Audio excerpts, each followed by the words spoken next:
اس میں ہمیں کچھ نہیں کرنا ہے، اور یہ حل ہوا ہے ہماری محنت، ہماری طلب سے نہیں، اللہ کے احسان سے.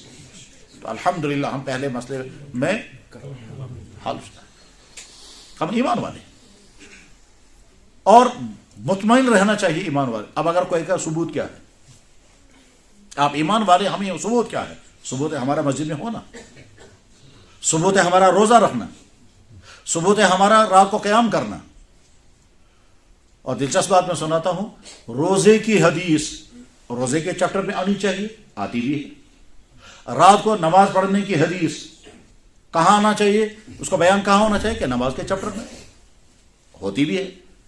جو ہم رات کو تراویح پڑھتے ہیں، اس تراویح کی حدیث جہاں جب آئے گی تو وہ کہاں آنی چاہیے؟ کہ جہاں رات کی نماز پڑھنے کا بیان ہوگا، جہاں تراویح کا بیان ہوگا. حدیث میں اس کو قیام اللیل کہتے ہیں، قیام اللیل کا بیان وہاں حدیث آئے گی، بالکل آئے گی، لازماً آئے گی.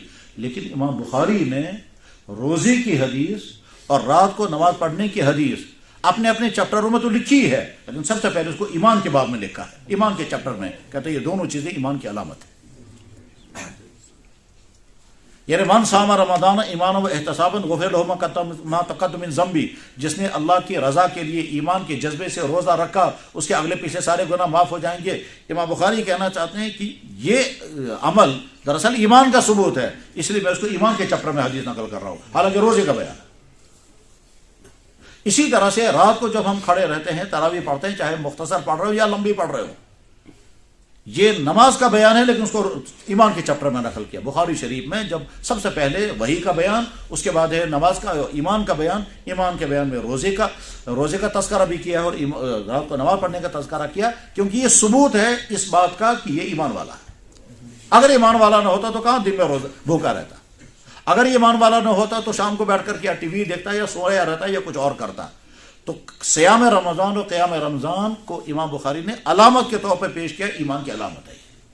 تو ہم الحمدللہ مومن ہیں، اور مومن ہونے کے ہمارے پاس ہزاروں علامتیں ہیں، اور ہزاروں علامتوں میں پہلی چیز ہے ہمارا دعویٰ. ہم اللہ کو اللہ مانتے ہیں، ہم اپنے آپ کو ڈکلیئر کرتے ہیں ہم اللہ کے بندے ہیں. ہم اللہ کے نبی کو نبی مانتے ہیں اور اپنے آپ کو ڈکلیئر کرتے ہیں ہم ان کے امتی ہیں. ہم ڈکلیئر کرتے اطمینان کے ساتھ کہتے ہیں کہ دین اسلام دین حق ہے. رضینا باللہ تعالی ربن و بالاسلام دینا، ہم مطمئن ہیں اس بات پر کہ اس کائنات کا خالق و مالک ایک اللہ ہے. ہم مطمئن ہیں اس بات پر کہ محمد رسول نبی ہیں. ہم اس بات پر مطمئن ہیں کہ دین اسلام دین حق ہے.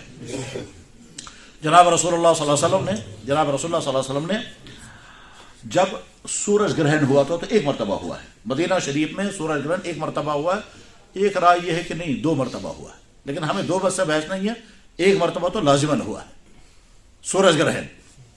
جب سورج گرہن تو بہت عجیب واقعہ تھا وہ، اور وہاں کے لوگ اکثر جانتے ہی نہیں تھے. حضرت عائشہ کی بڑی بہن کہتی ہے میں جانتی ہی نہیں تھی یہ سورج گرہن کیا ہوتا ہے. میں نے یہ معلوم کیا کہ لوگ مسجد میں جمع ہو گئے تو میں پریشان ہو گئی کہ لوگ مسجد میں کیوں جمع ہو گئے اس وقت میں. تو میں نے سوچا کہ عائشہ کو پتا ہوگا، کیونکہ عائشہ حضور نبی کی بیوی ہیں اور میری چھوٹی بہن ہے. تو میں عائشہ کے پاس آئی معلوم کرنے کے لیے کیا بات ہے، لوگ مسجد میں کیوں ہیں. تو حضرت عائشہ نے کہا ذرا اوپر کو دیکھو نا تم سورج کو. تو جب میں نے سورج کی طرف نگاہ اٹھا میں حیران ہو گئی، کیونکہ ایسا سورج میں نے دیکھا ہی نہیں تھا اس وقت. بہرحال سورج گرہن کا واقعہ ہوا. اللہ کے نبی علیہ السلام نے اس موقع پر 2 رکعت نماز پڑھائی. 2 رکعت نماز پڑھانے کے بعد پھر کھڑے ہو گئے اور کھڑے ہو کر فرمایا اس محراب میں مجھے ساری جنت دکھائی گئی اور اس محراب میں مجھے ساری جہنم میں دکھائی گئی. یہ بخاری میں حدیث ہے، اور ایک جگہ نہیں تقریباً 10 جگہ پر ہے. اس کے بعد فرمایا کہ تمہارا امتحان ہوگا قبر میں، تمہارا امتحان ہوگا قبر میں، اور وہاں تم سے میرے بارے میں پوچھا جائے گا کہ اس کے بارے میں تم کیا کہتے ہو. تو تم میں سے جو مومن ہوگا وہ کہے گا ہوا محمد رسول اللہ جاءنا بالبینات فآمنا به واتبعناہ. تم میں سے جو مومن ہوگا وہ فوراً کہے گا یہ تو محمد رسول اللہ، یہ تو اللہ کا دین لے کر آئے تھے، ان کا دین ہم تک پہنچا، ہم نے اس کو قبول کیا، پھر ان کی ہر بات ہم نے مانی. تو اللہ کے نبی نے فرمایا وہ مومن ہوگا. اور جو شک والا ہوگا وہ کہے گا ہم نے سنا تھا کوئی محمد، ہم نے سنا تھا کوئی نبی، کبھی کبھی ہم نے بھی کہا تھا ہوگا نبی، باقی دل میں ہماری یہ بات بیٹھی بھی نہیں تھی کہ ہے بھی یا نبی یا نہیں. کہتے رہے ہم بھی لوگوں کے کہنے پر ہاں ہاں ہوگا یہ نبی. ہم کہتے رہے بہت اچھے کردار کے آدمی تھے، ہم تعریفیں بھی کرتے رہے، باقی نبی تھے یا نہیں ہم اطمینان میں نہیں رہے. اللہ کے نبی فرمایا ایک جماعت ہی ہوگی. فامل منافق اول مرتاب، جو منافق کا مرتاب. اب ہم اپنے آپ کو چیک کر کے دیکھیں گے ہم اس طبقے میں ہیں یا اس طبقے میں ہیں. انشاءاللہ ہم پہلے والے طبقے تو ہم مومن ہیں، تو ہمارا پہلا مسئلہ تو حل ہے، اور حل ہونے کا نتیجہ یہ ہے کہ اللہ کے نبی نے 7 مرتبہ مبارکباد دی ہے ان انسانوں کو جنہوں نے نبی کو دیکھا نہیں ہوگا اور پھر بھی کہتے ہوں کہ ہمارا نبی محمد رسول اللہ، ہم اس کیٹیگری میں شامل ہیں کیونکہ ہم نے ان کو دیکھا نہیں، وہ ہمارے زمانے میں نہیں اور ہم ان کے زمانے میں نہیں، زمانے کا بھی گیپ ہے، جگہ کا بھی فاصلہ ہے، وہ وہاں تھے ہم یہاں ہیں، وہ اس زمانے میں تھے ہم آج کے زمانے میں ہیں، تو نہ زمانہ ایک ہے نہ جگہ ایک ہے، تو ہم کیسے دیکھتے ہیں ان کو؟ لہذا ہم کہہ سکتے ہیں یا اللہ ہم نے ان کو نہیں دیکھا۔ ہاں ان کے نبی ہونے کا اعلان آپ نے کیا اور ہم نے اس کو سنا بھی اور پڑھا بھی، ان کے نبی ہونے کا اعلان آپ کے نبیوں نے کیا، وہ بھی ہم نے پڑھا، ان کے نبی ہونے کا اعلان آپ کے فرشتوں نے کیا، وہ ہم نے نہیں سنا، مگر آپ نے اپنے کلام پاک میں فرمایا میرے فرشتے گواہی دیتے ہیں میرا نبی ہے۔ ان کے نبی ہونے کا اعلان بے جان چیزوں نے کیا، زمین نے، پہاڑوں نے، پتھروں نے، درختوں نے، جانوروں نے، ان سب نے کہا نبی، یہاں تک کہ غیر مسلموں کی کتابوں میں ہمارے نبی کے نبی ہونے کا اعلان ہے۔ اتنے سارے سورسز کے بعد ہمارے نبی کو ایکسپٹ کیا اس زمانے کے لاکھوں انسانوں نے، ان لاکھوں انسانوں کے بعد پھر اگلے لاکھوں نے، پھر اگلے کروڑوں نے، وہ کروڑوں کے ہوتے ہوتے یہ بات ہم تک پہنچی اور ہم نے بھی کہا کہ محمد رسول اللہ صلی اللہ علیہ وسلم، اس طرح سے ہم ان کو نبی مانتے ہیں۔ اگر کسی بات کو ہم نے نہ دیکھا ہو نہ سنا ہو اور اس کے بعد پھر ہمیں پتہ چل جائے ہزاروں انسان کہہ رہے ہیں یہ بات ہے، تو ہم فوراً مان لیں گے، یہ انسان کے نیچر میں ہے۔ یہ فارمولہ اچھی طرح سے سمجھ لیجیے، کیا ایک ایسی چیز جو ہم نے دیکھی نہیں، ایک ایسی چیز جو ہمارے مشاہدے میں، ہمارے آبزرویشن میں نہیں آ سکتی، لیکن ہزاروں انسان اس بات کو کہہ رہے ہیں، تو انسان کے دل میں یقین پیدا ہوگا۔ ہم میں سے بہت سارے لوگوں نے کبھی بجلی کے پاور، بجلی کو ٹچ نہیں کیا ہوگا، ہو سکتا ہے ایسے لوگ ہوں گے جن کو آج تک کبھی بجلی کا جھٹکا نہیں لگا، کیونکہ ایسا تجربہ ہوا ہی نہیں، ٹھیک ہے، لیکن یقین ہر ایک کو ہے، ہر ایک یقین رکھتا ہے کہ بجلی میں کرنٹ ہے۔ ہم اگر کسی آپ کو کبھی لگا ہے کہ لگا نہیں، کبھی نہیں لگا، تو آپ کو یقین کیسے آ گیا؟ کہ سارے لوگ کہتے ہیں، ہم جو سب کو کہتے ہوئے دیکھا۔ جناب والا ہم بے شمار ان چیزوں کو مانتے ہیں جن کو ہم نے دیکھا ہی نہیں، ٹھیک، لیکن مانتے اس وجہ سے ہیں کہ ہزاروں کہنے والے ہیں، ہزاروں کتابوں میں کا تذکرہ ہے۔ چنگیز خان کو ہم میں سے کس نے دیکھا ہے؟ لیکن سارے مانتے ہیں۔ انگریز لٹریچر میں شیکسپیئر کو ہم میں سے کس نے دیکھا ہے؟ سب مانتے ہیں۔ چائنا میں کوئی دیوار ہے جو انوکھی دیوار ہے دنیا بھر کی، ہم میں سے اکثر لوگوں نے نہیں دیکھی، ہم سب مانتے ہیں چائنا میں کوئی وال ہے۔ فلاں ملک میں ایک ٹاور ہے، ہم نے نہیں دیکھا لیکن ہم نے سنا ہے، پڑھا بھی ہے، تو ہے۔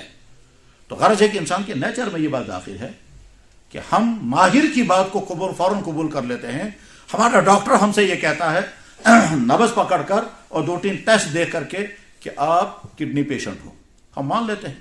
آپ کی باڈی، آپ کے اندر آپ کا لیور ڈیمیج ہو گیا، کڈنی میں سٹون ہے، ہم ڈاکٹر کو، حالانکہ ڈاکٹر نے دیکھا نہیں لیکن ہم یقین رکھتے ہیں کہ یہ ماہر ہے، اس کی بات کو مانتے ہیں۔ تو ایسے ہی ہم اللہ کے نبی محمد رسول اللہ کو مانتے ہیں، دیکھ کر نہیں۔ اور اگر دیکھ کر مانتے ہیں تو ہم اس کیٹیگری میں چلے جاتے ہیں جن کو مبارکباد ایک مرتبہ ملی، وہ ہے صحابہ کرام، لیکن ہم نہ دیکھ کر ماننے والوں میں ہیں، لہذا ہم اس کیٹیگری میں چلے گئے جن کو اللہ کے نبی نے 7 مرتبہ مبارکباد دی ہے، اور وہ حدیث میں۔ تو ہمارا پہلا مسئلہ یہ ہے کہ ہم ایمان والے ہیں، ہم مومن ہیں، ہم اللہ کو اپنا اللہ مانتے ہیں، محمد رسول کو اپنا نبی مانتے ہیں، قرآن اللہ کی کتاب ہے، اسلام ہمارا دین ہے، دین حق یہی ہے، کوتاہی، کمیاں، خامیاں تسلیم ہیں، مگر ہیں ہم مومن الحمدللہ۔ ہمیں نہ اللہ کی ذات کے بارے میں کوئی شک ہے، نہ اللہ کے نبی کی ذات کے بارے میں شک ہے، نہ قرآن کے بارے میں شک ہے، نہ مرنے کے بعد زندہ ہونے پر کوئی شک ہے۔ ہم ہر سال دیکھتے ہیں سردیاں آتی ہیں، ساری چیز ختم ہو جاتی ہیں، گرمیاں سٹارٹ ہوں گی، ساری چیز آ جائیں گی۔ سردیوں میں نہ مکھیاں ہیں، نہ مچھر ہیں، نہ پونپر ہیں، نہ تتلیاں ہیں، نہ کیڑے مکوڑے، سب ختم۔ ابھی گرمیاں شروع ہو جائیں گے، سارے آ جائیں گے۔ ہم ہر سال یہ مجاہدہ کرتے ہیں۔ اللہ فرماتے ہیں جیسے تم ہر سال یہ دیکھتے ہو اسی طرح سے میں تم کو مرنے کے بعد زندہ کروں گا۔ ہم گئے ہر سال دیکھ رہے ہیں، سردیاں آتی ہیں سب ختم، کہیں گھاس کا تنکا بھی نہیں، گرمی آ جائیں گے، سب آ جائیں گے۔ وَآیَةٌ لَهُمُ الْأَرْضُ الْمَيْتَةُ أَحْيَيْنَاهَا كَذَلِكَ تُخْرَجُونَ، جیسے میں ہر سال سردیوں کے بعد تم کو تمہارے سامنے چیزیں اگا دیتا ہوں۔ مکھیاں نہیں ہیں، ابھی گرمیاں شروع ہو جائیں گے، مکھیاں ہی مکھیاں ہوں گی، مچھر ہی مچھر ہوں گے، تتلیاں ہوں گی، اور نہ جانے کتنے کیڑے مکوڑے ہوں گے، سارے مخلوقات آئیں گے جو پچھلے سال تھے، اور جہاں گھاس پچھلے سال جو گھاس تھی آج اس سال پہ نکل آئے گی۔ اللہ فرماتے ہیں یہ تم ہر سال دیکھ رہے ہو، بس اسی طرح سے مرنے کے بعد میں تم کو اسی زمین سے دوبارہ زندہ کروں گا. ہمارا یقین تو مرنے کے بعد زندہ ہونا ہے. لہذا ہم مومن ہیں, ہمارا پہلا مسئلہ حل شدہ ہے, ہم مومن ہیں. اس کے بعد دوسرا مسئلہ ہے وہ یہ ہے کہ ہم اچھے مومن بنیں, ہم باکردار مومن بنیں, ہم ویسے مومن بنیں کہ اللہ کہیں گے ہاں میں یہی چاہتا تو تم ایسے ہی بنو. ہم ویسے مومن بنیں جیسے اللہ کے نبی چاہتے تھے. مومن ایسا ہونا چاہیے, یعنی ہم نماز ادا کرنے والے ہوں, مالدار ہوں تو زکوٰۃ ادا کرنے والے ہوں, رمضان آئے تو روزہ رکھنے والے ہوں, ماں باپ کی خدمت کرنے والے ہوں, بیویوں کے حقوق ادا کرنے والے ہوں, جاب ملے گا تو امانت داری کے ساتھ کرنے والے ہوں. جتنی چیزیں اللہ اور اللہ کے نبی نے ہم پر فرض کی ہیں, چاہے وہ عبادت, چاہے وہ اخلاق, چاہے وہ رویہ, چاہے وہ معاملات, اور جتنی چیزیں اللہ اور اللہ کے نبی نے بیان کی ہیں, چاہے وہ اخلاقیات کے قبیل سے ہوں, چاہے عبادات کے قبیل سے ہوں, جس سب ان تمام سے بچنے والے ہوں اور جو چیزیں حکم ان کا کرنے والے ہوں, تو ہم اچھے مومن ہیں. بس ہمارا اچھا ایمان تو ہمیں ملا ہوا ہے. ہمارا وہ بھائی جو انسان ہے اور ایمان سے محروم ہے, اس کا مسئلہ ہے کہ اس کو پہلے ایمان مل جانا چاہیے. کیسے ملے گا یہ وہ جانے اور اس کا اللہ جانے, وہ ہمارا کیس نہیں ہے. ہمارا کیس یہ ہے کہ ہم کو تو ایمان ملا ہوا ہے. اب ہمیں ویسا بننا ہے جس سے اللہ کہیں کہ ہاں میں نے تمہیں ایمان دیا تھا اور تمہاری زندگی ایمان والی ہی زندگی تھی. یہ ہمارا پہلا بڑا مسئلہ ہے اور یہی ہمارا امتحان ہے. اس کا امتحان یہ ہے کہ وہ کفر چھوڑ کر ایمان کی طرف آئے, اور ہمارا امتحان یہ ہے کہ ایمان ملا ہے, اس کے بعد ایمان والی زندگی گزاریں گے نہیں. یہی ہمارا امتحان ہے. اب اسی میں ہم کو کامیاب ہونا ہے. تو پہلا مسئلہ ہمارا یہ ہے. اور جب ہم مومنانہ زندگی گزارنے کا ارادہ کریں گے تو ہمیں ایمان سیکھنا بھی ہوگا, اعمال سیکھنے ہوں گے, دین سمجھنا ہوگا, اس پر چلنے کے لیے اپنے آپ کو کھڑا کرنا ہوگا, رکاوٹوں کو جھیلنا ہوگا, رکاوٹوں کو پار کرنا ہوگا. اب اگر کوئی آدمی کہے گا یہ بڑا مشکل ہے اچھا مسلمان بننا, تو جواب ہے ہرگز نہیں, ہرگز نہیں. یہ آپ کی غلط سوچ ہے کہ بہت مشکل اچھا مسلمان بننا. کیوں مشکل ہے؟ ہم اپنی سوسائٹی میں دیکھتے ہیں کہ بیچارہ بگڑا ہوا انسان تھا, سدھر گیا تو زندگی بالکل دوسری بن گئی. اور اگر ہم کہیں کہ مشکل ہے اچھا مسلمان بننا, تو پھر ہم دوسرے لفظوں میں یوں کہہ رہے ہیں یا اللہ آپ ہمیں اس چیز کا حکم دے رہے ہیں جو ہمارے بس میں نہیں ہے. اور اللہ کبھی ایسی چیز کا حکم, اللہ تعالیٰ خود ہی کہتے ہیں میں تمہیں ایسی چیز کا حکم ہی نہیں دوں گا جو تمہارے بس میں نہ ہو, جو تمہارے اختیار میں نہ ہو. تم کر نہیں سکتے, پھر میں کہہ رہا ہوں نہیں تمہیں کرنا ہی کرنا پڑے گا. میں ایسی چیز کو بیان نہیں کروں گا جو تمہاری ضرورت ہو اور واقعی ضرورت ہو, اور اس کے بغیر تم جی نہیں پاؤ گے. اور اس کے بعد جو میں بیان کر دوں گا نہیں تم یہ نہیں کر سکتے. تمہاری ضرورت ہے کھانا پینا, میں نے بیان نہیں کیا. تمہاری ضرورت ہے نیند, میں نے اس کو بیان نہیں کیا. تمہاری ضرورت ہے نکاح کرنا, تمہاری باڈی کے اندر میں نے ایک پاور رکھا ہے سیکچوئل پاور, اس کو پورا کرنے کا تقاضا تمہارے اندر, میں نے اس کو بیان نہیں کیا. تمہاری ضرورت ہے مکان, میں نے اس کو بیان نہیں کیا. تمہاری ضرورت ہے بدن کو سجانا, میں نے اس کو بیان نہیں کیا. تمہاری ضرورت ہے بڑی چاہت ہے اچھی غذائیں کھاؤ گے, میں نے اس کو بیان نہیں کیا. تو یہ ساری چیزیں جو تمہاری ضرورت کی ہیں وہ کو میں نے کہاں بیان کیا. پھر کیوں کہو گے تم بڑا مشکل ہے مسلمان بننا؟ مشکل تو تب تھا نا جب میں یہ کہتا کہ نیند آ رہی ہے, سونے کی اجازت نہیں ہے, بھوک لگ رہی ہے, کھانے کی اجازت. آپ کہتے ہیں اللہ بہت مشکل ہے, ہم سے نہیں ہوگا یہ. میں تو ساری چیزیں وہی دے رہا ہوں جو تم کر سکتے ہو, اور جب تم کرنا چاہو گے کرو. اور اس کی مثال 1400 سال کی تاریخ ہے. تو گویا اچھا مسلمان بننا کوئی مشکل نہیں ہے, یہ صرف ارادہ چینج کرنے کی بات ہے, تبدیلی لانے کی بات ہے. انسان کے دل میں جو جذبات ابھرتے ہیں ان جذبات کو کنٹرول کرنا ہے. کہتے ہیں غصہ آنا یہ عیب نہیں ہے, غصے کا غلط استعمال کرنا عیب ہے. جس انسان کو غصہ نہیں آئے گا وہ نیچر پہ ہے ہی نہیں. غصہ آنا تو انسان کی نیچر ہے, وہ آنا چاہیے, لیکن غصے کا غلط استعمال نہیں کرنا یہ ہے بڑا. انسان کے اندر سیکچوئل پاور ہے, یہ عیب نہیں ہے, یہ تو ہونا چاہیے. نہیں ہوگا تو انسان نامرد ہے, اس کا غلط استعمال کرنا عیب ہے. آنکھوں کا ملنا یہ نعمت ہے, اس کا غلط استعمال کرنا جرم ہے. کرسی مل گئی یہ نعمت ہے, اس کا غلط استعمال کرنا جرم ہے. تو اللہ اور اللہ کے نبی یہی چاہتے ہیں کہ میرا بندہ اچھا ایمان والا بنے, اچھا امتی بنے. اب اللہ کے اچھے بندے بنے. اللہ اچھے کیسے بنیں گے؟ جو چیزیں اللہ نے لازم کی ہیں ان کو کرنا ہے, اور جو چیزیں اللہ نے حرام کی ان سے بچنا ہے. سیم اسی طرح سے جیسا سے ڈاکٹر کہ دوائی کے لیے کہے گا یہ چیزیں آپ کو کھانی ہے, ان چیزوں سے آپ کو پرہیز کرنا. ہم کرنے والے سارے کام کریں اور بچنے والے کاموں سے بچیں, ہم اچھے مومن بن گئے. تو دوسرا مسئلہ ہمارا اچھا مومن بننا ہے, یہی ہمارا اصل امتحان ہے. اور تیسرا مسئلہ ہمارا زندگی کے مسائل. یہ زندگی کے مسائل ہزاروں ہیں. دنیا میں آ گئے تو صحت مند باڈی ہونی چاہیے, پھر تعلیم ملنی چاہیے, پھر تعلیم کے بعد پھر جاب ملنا چاہیے یا روزگار ملنا چاہیے, پھر نکاح ہونا چاہیے, خدا نخواستہ بیمار ہو تو صحت ملنی چاہیے, گھر نہیں ہے تو گھر ملنا چاہیے, اور اس کے بعد پھر شادی نہیں ہے تو شادی نکاح ہو جانا چاہیے، نکاح کے بعد پھر اولاد ہونی چاہیے، پھر اولاد جو ہے وہ لڑکے بھی ہونے چاہیے، لڑکیاں بھی ہونی چاہیے، پھر ان کے بعد بچوں کو تعلیم بھی ملنی چاہیے اور آگے چل کر وہ اپنے پاؤں پر سٹینڈ بھی ہو جانے چاہیے. یہ زندگی کے مسائل ہیں اور یہ چھوٹے اور بڑے ہزاروں ہیں. ان تمام مسائل کو حل کرنے کے لیے ہماری ڈیوٹی کتنی ہے کہ ہماری ڈیوٹی لمٹ ہے. ہماری ڈیوٹی لمٹ ہے، سارا ہمارے ہاتھ میں نہیں ہے. ہم جو چاہیں سو بننا چاہیں نہیں بن سکتے، ہم جو چاہیں سو کریں ایسا نہیں ہو سکتا. ہم ساری زندگی صحت مند رہنا چاہیں نہیں ہو سکتا. ہم چاہیں ہم کو لڑکا ہی ہونا چاہیے نہیں ہو سکتا. ہم اس بارے میں ہمارا کردار لمٹ ہے. وہ لمٹ کردار کا مطلب کیا ہے؟ ہر کام کے لیے تمہیں کچھ نہ کچھ محنت کرنی ہے اور رزلٹ جو ہے وہ اللہ نے اپنے ہاتھ میں رکھا ہے. تمہارا کام ہے نکاح ہو جانا چاہیے، اس کے بعد اولاد وہ میں دوں گا. تمہارا کام ہے زمین میں بیج ڈالو، یہ زمین میں سے کوئی چیز اگانا یہ میرے ہاتھ میں ہے. تمہارا کام ہے مجھے راضی کرو، پھر بارش برسانا میرے ہاتھ میں. تو زندگی کے مسائل کو حل کرنے کے لیے ہمارے پاس جو اختیارات ہیں، جو پاورز ہیں، وہ لمٹ ہے. اس میں ہماری کچھ محنت کرنی ہے اور بقیہ جو ہے وہ اللہ نے اپنے ہاتھ میں رکھا ہے.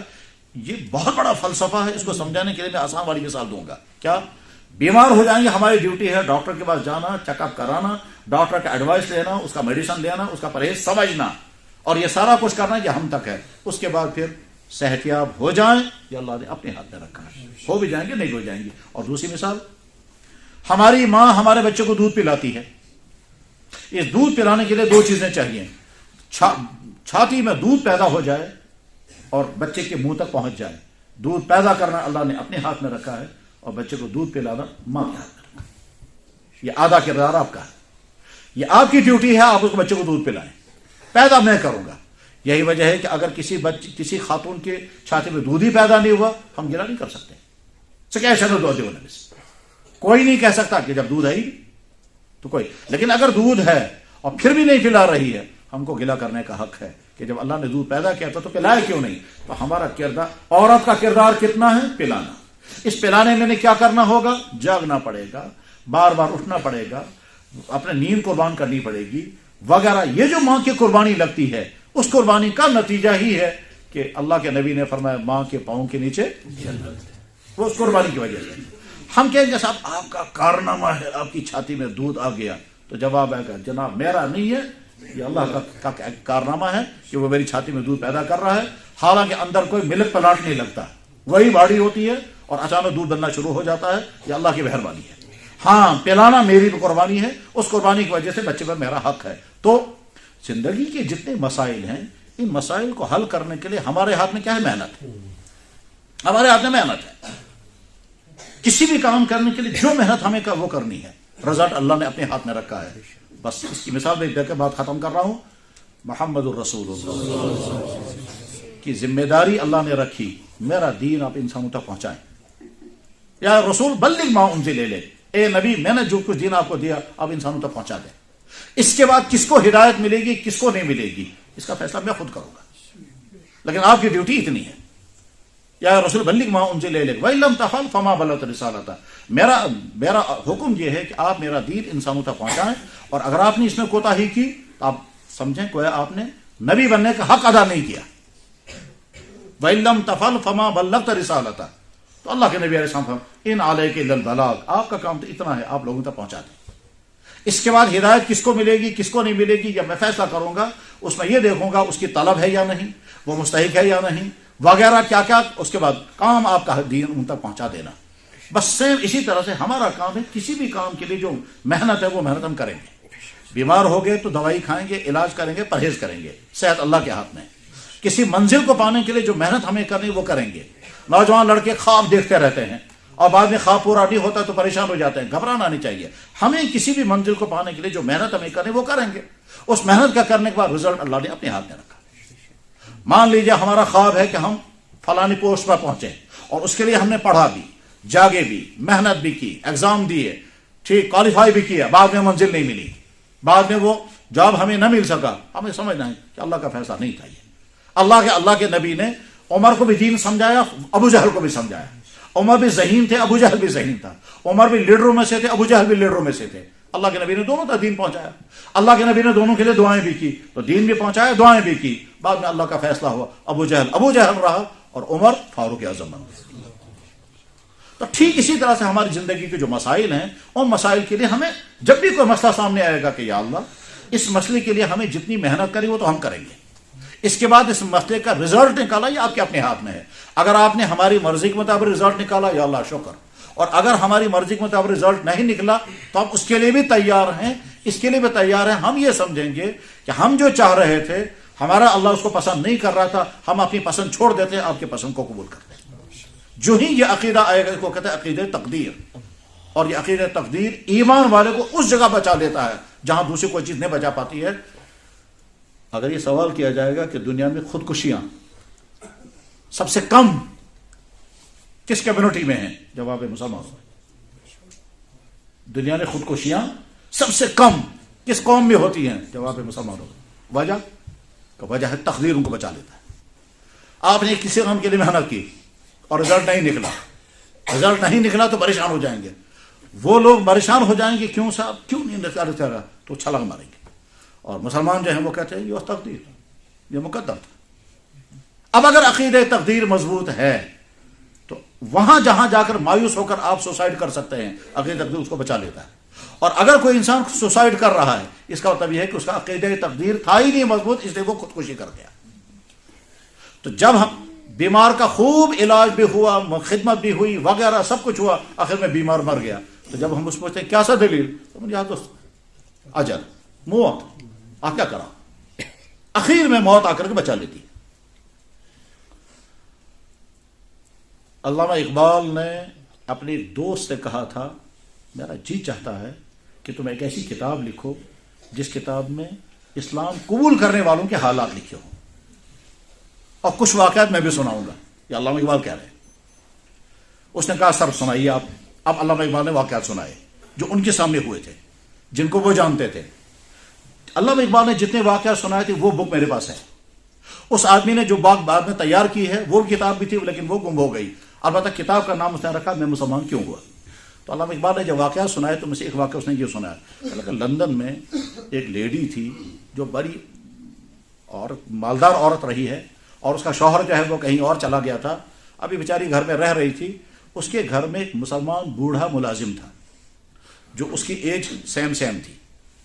یہ بیچارہ بوڑھا ملازم اس کے گھر میں مزدوری کرتا تھا, صفائی بھی کرتا تھا, کپڑے بھی دھوتا تھا, سارے کام سروس جو گھر کا سرونٹ کرتا ہے وہ سارا کچھ کرتا تھا.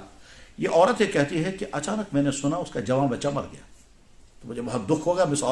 میں اس بوڑھے کے پاس گئی تو جا کر کہا آپ کا وہ جوان بیٹا مر گیا اور پیچھے اس کا چھوٹا بچہ رہ گیا, اس کی بیوی رہ گئی.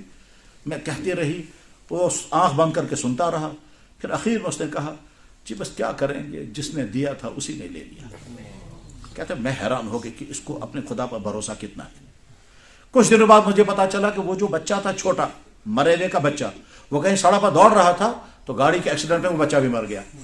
میں چلی گئی. پھر میں نے کہا یار بچہ مر گیا تمہارا, اب تمہارے بیٹی کی نشانی تھی وہ بھی چلا گیا. وہ آنکھ بند کر سنتا رہا. کہنے لگے جی بس یہ سمجھو جس نے دیا تھا اسی نے لیا. کہا میں پھر حیران ہوگی اس بات پر. اب اس کے گھر میں کون ہے, اس کی بہو ہے اور اس کی بیوی ہے. اب یہ دو عورتیں ہیں اور یہ بوڑھا انسان ہے جو ان کو کہتا ہے. کچھ دن بعد مجھے پتا چلا اس کی بیوی بیمار ہے. وہ گئے, میں اس کے پاس گئی اور جا کر میں پوچھا تمہاری بیوی بیمار ہے؟ کہنے لگا ہاں بیمار ہے, علاج ہو رہا ہے. کہنے لگا کیا ہوگا؟ کہنے لگا کیا ہوگا, اللہ نے لکھا ہوگا جب تک زندہ لکھا ہوا رہے گی, جب اللہ نے لکھا ہوگا تو مر جائے گی. میں سوچتے رہا اس کو خدا پر کتنا بھروسہ ہے, اس کو پریشانی نہیں ہے. کچھ دن بعد بیوی مر گئی. میں جا کر اسے کہنے لگی بھائی کیا ہوا, بیوی مر گئی؟ کہنے لگا جی مر گئی. کہنے لگا اب تمہارا کیا ہوگا؟ کہنے لگا میرا کیا ہوگا, اللہ نے میرے بارے میں جو لکھا ہوگا وہی ہوگا. کہتا مجھے اور بات تعجب ہوا کہ اس بار اللہ پر کتنا بھروسہ ہے. لیکن میں امید کرتی تھی کہ اب اس کے گھر میں بہو ہے, وہ اس کو کم سے کم روٹی پکا کے کھلائے گی اور اس کے گھر کے کام کرے گی. کچھ دنوں بعد اس کو ٹی بی کی بیماری ہو گئی, وہ بھی مر گئی. اب میں گیا اس کے بعد, میں نے کہا اب تو بوڑھا دیکھیں گے اب کیا کرے گا. اب تو بوڑھے کے پاس کوئی جواب رہا ہی نہیں, کیونکہ بیٹا بھی مر گیا, بیٹے کا بیٹا بھی مر گیا, بیوی بھی, ماں بھی مر, اب تو اس کے پاس رہا ہی نہیں کچھ. تو دیکھتے ہیں بوڑھا کیا کہے گا. اب کہتے میں گئی اس کے پاس, میں نے سوچا آج تو اس کے پاس کوئی جواب ہی نہیں ہوگا, بلکہ وہ کھڑا بھی نہیں رہ پائے گا. میں گئی اس کے پاس, اس کو تسلی کی باتیں کہنے بند کے بعد میں نے کہا اب کیا ہوگا تمہارا. سنتا رہا, یا بہت برا ہوا تمہارے ساتھ, سارے چلے گئے، اب کیا ہوگا تمہارا؟ وہ سنتا رہا. کہنے لگا آخر میں کہا جی ہم کیوں کہیں گے برا ہو گیا، زندگی دینے والے نے جس کو جتنی زندگی دی تھی اتنی زندگی گزار کر وہ چلا گیا، اب ہم کہیں گے برا ہو گیا، اتنی لائف لے کر کے آ گیا تھا چلا گیا، تمہارا کیا ہوگا؟ کہنے لگا جس نے مجھے پیدا کیا اس نے سوچا ہوگا میرا کیا بنے گا، تو میں نے اپنے آپ کو اسی کے حوالے کر دیا. وہ کہتے ہیں تم کو تو پھاکے لگیں گے. کہنے لگے جب اگر وہ یہی چاہتا ہے پھاکے لگیں گے تو میں اس کے لیے بھی تیار ہوں. کہتے ہیں میں سوچ میں پڑ گئی، یہ کون سی سوچ ہے جو ایسے مصیبت میں بھی اس کو سہارا دیے ہوئے ہے. کہتے ہیں میں سوچتے سوچتے واپس آ گئی اپنے گھر پر. آ کر میں نے سوچا کیوں نہ ایک کام کرے، میرا شوہر تو جا چکا ہے، وہ تو کہیں عیاشوں میں ہے، یہ میرے شوہر کے ایج کے قریب قریب ہے، اب یہ بھی بیچارہ اپنے گھر میں اکیلا ہے، میں بھی اپنے گھر میں اکیلی ہوں، میں کیوں نہیں اس کو لے کر ہی آؤں گی، یہی میرے گھر میں رہے گا. کہتا میں چلی گئی واپس اور جا کر اس سے کہا کہ دیکھو اب تم بھی اکیلے ہو، میں بھی وہاں اکیلی ہوں، تم یہاں رہو میں وہاں رہوں، ایسا بہتر ہے تم میرے گھر میں آؤ. کہنے لگا نہیں آپ مالکان ہو، میں آپ کا نوکر ہوں، ایسے کیسے رہ سکتا ہوں میں. کہنے لگا کوئی شکل ہو سکتی ہے؟ کہنے لگا ایک شکل ہو سکتی ہے، وہ یہ کہ ہمارا نکاح ہو جائے، مگر اس کے لیے ایک شکل یہ ہے کہ تم مسلمان مرو تب. انہوں نے کہا ہاں میں تیار ہوں. چنانچہ لندن کے اسلامی سینٹر میں گئی، کلمہ پڑھا، مسلمان ہو گئی، اس کے ساتھ نکاح ہو گیا، اب بوڑھا آ گیا اور پوری پراپرٹی کا مالک بن گیا. یہ علامہ اقبال نے واقعہ سنا ہے اپنے دوست کو. ٹھیک. کہنے لگا دیکھو کس چیز سے. کہتا ہے یہ عورت جو ہے وہ کس بات پر مسلمان ہوئی؟ عقیدے تقدیر کے بنا. اس بوڑھے کو عقیدے تقدیر نے بچا دیا. تو جب ہمارے سامنے مسائل آئیں ہم اس کے لیے جتنی محنت ہمیں کرنی ہے وہ محنت کریں گے. محنت کرنے کے بعد اگر رزلٹ ہماری مرضی کے مطابق نکلا ہم سمجھیں گے ہماری محنت اللہ کا فیصلہ. اور اگر ہماری مرضی کے مطابق رزلٹ نہیں نکلا ہم سمجھیں گے ہماری محنت کا ہمیں صلہ ضرور ملے گا. البتہ وہ نتیجہ جو دنیا میں ہم چاہتے تھے وہ نہیں نکلا، اللہ کا فیصلہ یہی تھا یا اللہ ہماری چاہت کم ہے، آپ کا فیصلہ، میں آپ کا فیصلے کو تسلیم کرتا ہوں. بس میں چھوٹا سا ایک لطیفے کا واقعہ سنا کر بات ختم کرتا ہوں. بادشاہ کو اچانک انگوٹھے میں چوٹ لگ گئی تو انگوٹھا کٹ گیا. وہ پریشان ہو گیا، میرا انگوٹھا کٹ گیا. وزیر بڑا سمجھدار تھا، اس نے کہا جی اللہ جو کرتا ہے ٹھیک ہی کرتا ہے. کہنے لگا بھائی عجیب انسان ہو، میرا انگوٹھا کٹ گیا تم کہتے ہو ٹھیک کرتا ہے، کیا ٹھیک کرتا ہے؟ کہنے لگا جی اللہ جو کچھ کرتا ہے ٹھیک ہی ہوتا ہے، آپ کیوں مایوس ہیں؟ کہنے لگا نہیں میرا انگوٹھا کٹ گیا، میں اب نارمل بن گیا، اب میں ہاتھ بھی نہیں دکھا سکتا لوگوں کو، بادشاہ سلامت کا انگوٹھا نہیں ہے. اس نے کہا جی اللہ جو کرتا ہے ٹھیک ہی کرتا ہے. تو بادشاہ غصے میں آ گیا، کہا نکالو اس کو. اب وہ کچھ دنوں کے بعد بادشاہ اپنے روٹین کے مطابق شکار کھیلنے گیا. تو جنگل میں شکار کھیلتے کھیلتے وہ اپنے ساتھیوں سے جنگل میں کٹ گیا. یہ بہت واقع ہوتے رہتے تھے. اگر آپ نے شکاروں کی کہانیاں پڑھی ہوں گی تو خاص طور پہ بادشاہوں کا شکار تو وہ بڑی مزیدار کہانیاں ہوا کرتی ہیں. اور چنگیز خان کی زندگی میں بھی ہے وہ جانوروں کے شکار اور جنگلی جانوروں کا شکار کیسے ہوتا تھا. بادشاہ شکار کھیلتے کھیلتے جنگل میں کہیں دور چلا گیا، ساتھی کٹ گئے، یہاں تک کہ آفتاب ڈوب گیا. تو اب سوچنے لگا جنگل میں کہاں جاؤں گا. ڈھونڈتے ڈھونڈتے ایک جھونپڑی مل گئی. پہنچ گیا وہ جھونپڑی میں. وہاں کچھ مرد اور عورتیں تھیں تو آپس میں دیکھ دیکھ کر کے خوش بھی ہونے لگے اور کچھ خسا پسر کرنے لگے. اس کو سمجھ میں نہیں آیا. بہرحال اخیر میں رات وہیں گزاری اس نے. صبح کو انہیں کہا کہ بھائی ہمیں تو آج ایک انسان کی بلی چڑھانی تھی اور آدمی تھا نہیں. تو بہت اچھا آدمی مل گیا، بالکل موٹا تازہ. اب اس کو پتا چلا یہ تو میری بلی چڑھائیں گے، یعنی مجھے ذبح کریں گے. بلایا انہوں نے اپنی کسی کو. وہ جب آیا کہ لگا ہاں بہت اچھا ہے، جو تمہیں جنگل میں بلی چڑھانی تھی اس کے لیے بہت مناسب ہے. اب میں نے سوچا کہ گویا یہ تو مجھے آج مار دیں گے. ہاں یہ کچھ قبائلی قوموں میں رہا ہے کہ انسانوں کی قربانیاں دیتے ہیں اور آج بھی ہے وہ انسانوں کی قربانی، اس کو کہتے ہیں بلی چڑھانا. خیر کہنے لگا میں پریشان ہو گیا. میں سوچنے لگا اب یہاں سے بھاگوں گا، لیکن لگا کہ میں بھاگ نہیں سکوں گا. کہتا ہے اس کے بعد پھر اس نے ان کو کہا اس کا کپڑے اتارو. جب کپڑے اتار کر چیک کیا کہ لگا ہاں بالکل ٹھیک ہے. دیکھتے دیکھتے اس نے کہا ہو اس کا تو انگوٹھا ہی نہیں ہے، یہ نہیں لگے گا بھائی، یہ اب نارمل ہے. کہنے لگا اس نے مجھے چھوڑ دیا. میں نکل آیا. جب میں نکل آیا تو میں سوچا لگا اس نے وزیر نے ٹھیک کہا تھا، میرا انگل آ گیا گھر. اب آ کر کے کہا بھائی وزیر کو بلاؤ. بلایا. کہنے لگا بھائی تم نے جو کہا تھا اللہ جو کرتا ہے ٹھیک کرتا ہے، تمہاری بات سچ ہو گئی، مگر ایک بات بتاؤ، تم نے مجھے کہا تھا انگوٹھا کٹ گیا اچھا ہوا، میں نے تمہیں نکال دیا. میرے ساتھ تو اچھا ہوا، تم کو میں نے جو نکال دیا وہ تمہارے ساتھ کیسے اچھا ہوا؟ اسے سوچا. کہنے لگا صاحب اگر میں آپ کے ساتھ ہوتا تو کم سے کم میں تو آپ سے الگ نہیں ہوتا، میں تو وہی ہوتا، اور تم کو چھوڑ دیتے میں پھنس جاتا. اس لیے اللہ نے تمہارا انگوٹھا کٹوایا تو تمہارے لیے اچھا ہوا، اور تمہاری زبان سے مجھے نکلوا دیا میرے لیے اچھا ہو گیا. کہنے لگا بالکل. اور اس کے بعد بادشاہ فوراً سجدے میں گر گیا. مسائل ہیں 3. ایمان ملنا چاہیے وہ ہمیں ملا. ہم اچھے مومن بنے اس کے لیے ہمیں محنت کرنا ہے. اس کے بعد زندگی کے بے شمار مسائل کے لیے جو ہم سے کرنا ہے وہ ہمیں کرنا ہے, اور اس کے بعد پھر اللہ سے مانگنا ہے. رمضان مبارک کا مہینہ دو چیزوں کے لیے بہترین ہے. ایک ہم اچھے مومن بن سکتے ہیں اور اپنی دعائیں اللہ سے منوا سکتے ہیں. کیوں؟ اللہ کے نبی نے فرمایا رمضان میں دعائیں قبول ہوتی ہیں, لہذا رات کو تہجد میں, تراویح کے بعد, دن میں, رات میں خوب دعائیں مانگنی چاہیے. اللہ تعالیٰ شان ہو رمضان کے مہینے میں جتنی دعائیں ہم کریں گے ساری دعائیں اللہ قبول فرمائے. وآخر دعوانا الحمدللہ رب العالمین برحمتک یا ارحم الراحمین.